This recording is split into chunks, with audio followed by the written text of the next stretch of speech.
ॐ केकी कंठावनीलम सुरवर विलसद्विप्रपादाब्जचिह्नम् सौभाढ्यं पीतवस्त्रं सरसिजनयनं सर्वदा सुप्रसन्नं पाणौ नाराच चापं कपिलिकरयुतं बन्धुना सेव्यमानं नौमीड्यं जानकीशं रघुवरमनिशं पुष्पकारूढरामं कोसलेन्द्रपदकञ्जमञ्जुलौ कोमलावजमहेशवन्दितौ जानकी कर सरोजलालितौ चिन्तकस्य मनभृङ्गसङ्गिनौ कुन्द इन्दुदर गौरसुन्दरम् अम्बिकापतिमभीष्टसिद्धिदं कारुणिककलकञ्जलोचनं नौमि शङ्करमनङ्गमोचनम्। भवतां समेषां श्रीमद् वाल्मीकि रामायण पारायणोपक्रमे हार्दं स्वागतम् अभिनन्दनं च। इदानीम् उत्तरकाण्डस्य 93तमः सर्गः आरभ्यते। इस सर्ग में श्री राम के यज्ञ में महर्षि वाल्मीकि का आगमन और उनका रामायण गान के लिए कुश और लव को आदेश, यह सब वर्णन वर्णित है।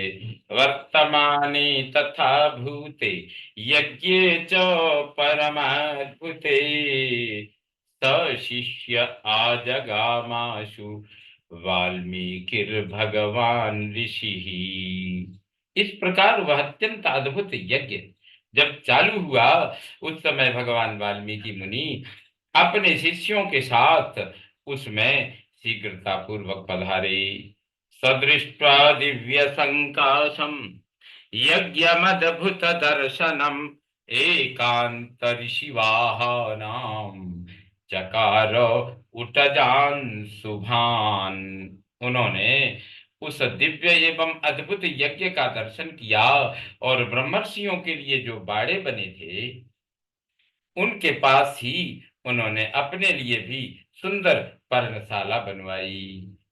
सकटांश्च बहून् पूर्णान् फलमूलांश्च शोभनान् वाल्मीकि वाटे रुचिरे स्थापयन्न विदूरतः।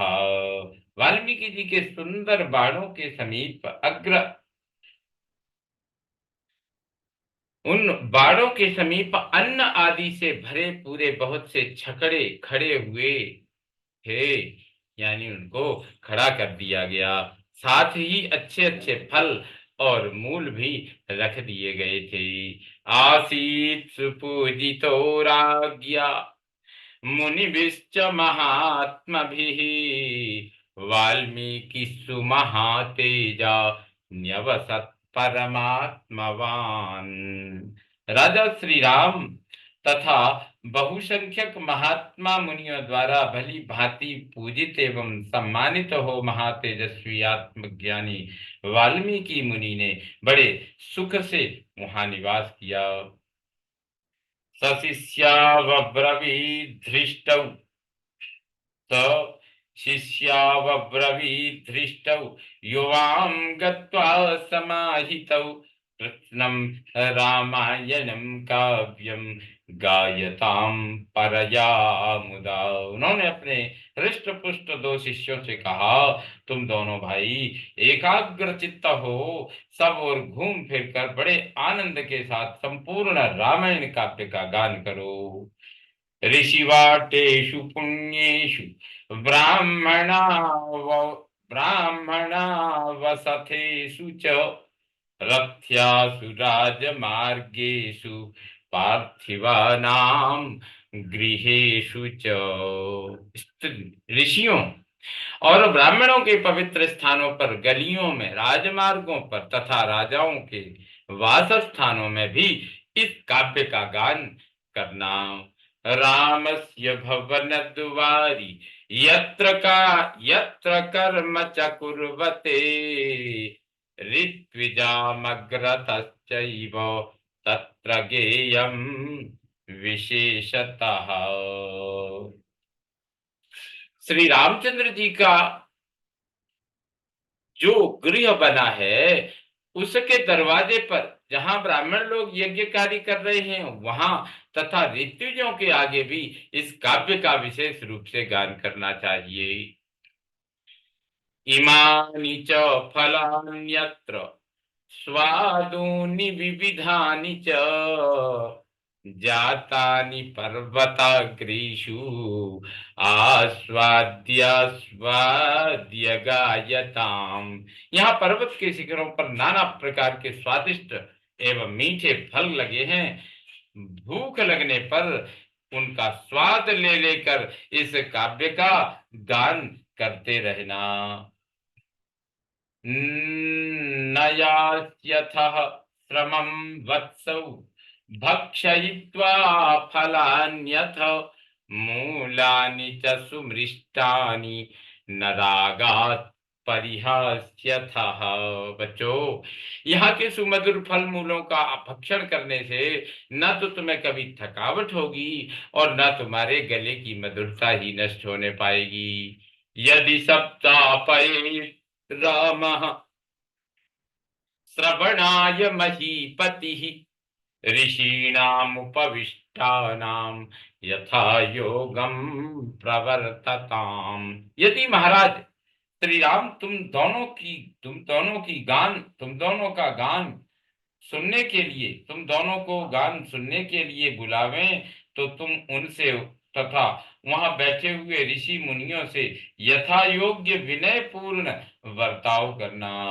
दिवसे विंशति सर्गा गेया मधुरया गिरा प्रमाणैर्बहुभिस्तत्र यथोद्दिष्टं मया पुरा।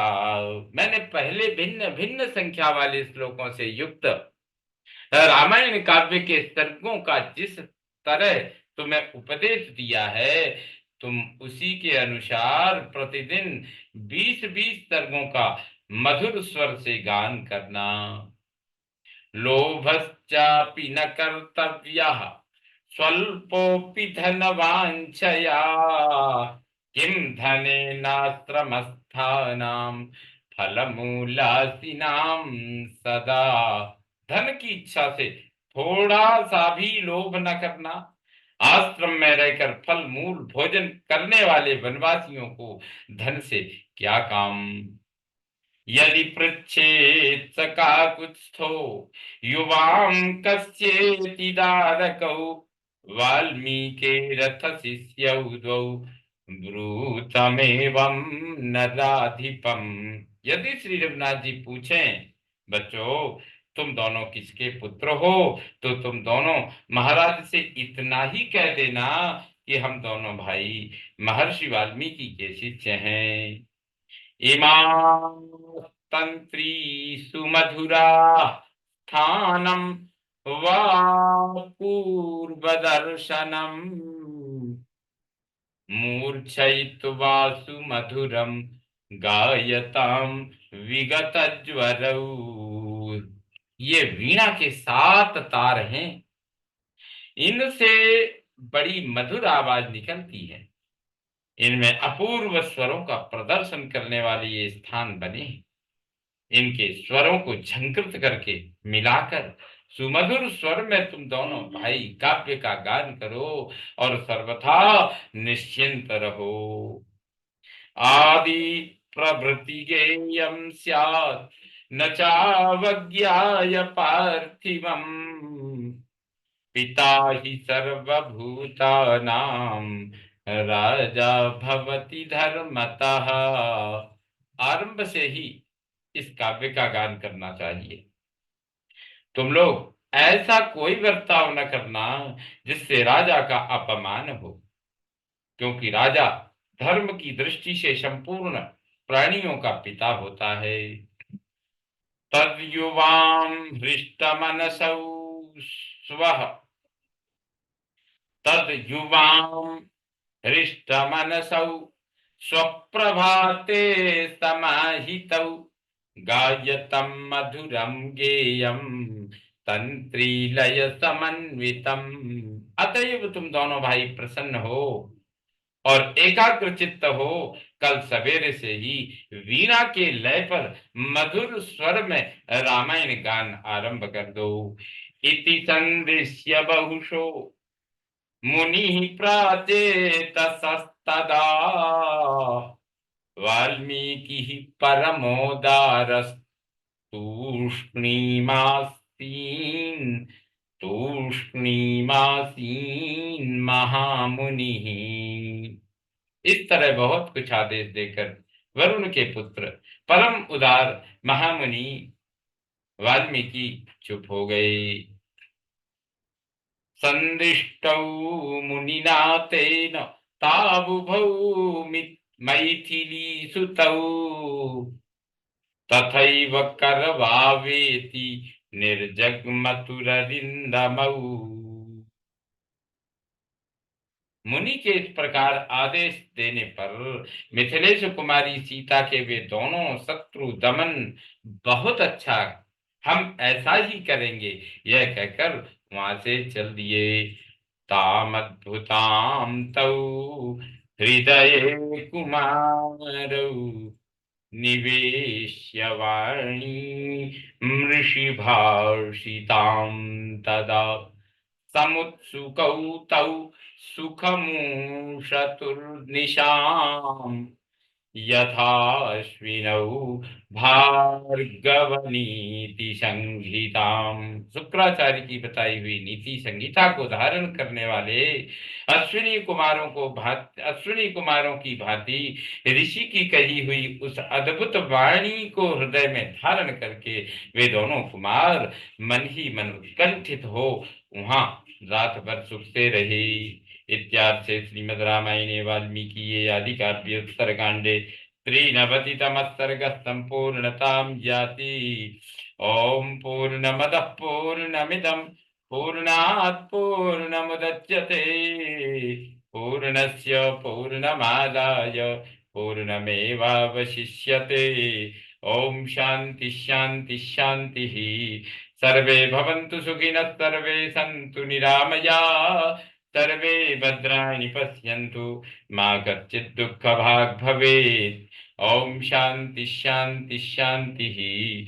श्री रामचंद्रो विजयते तदाम।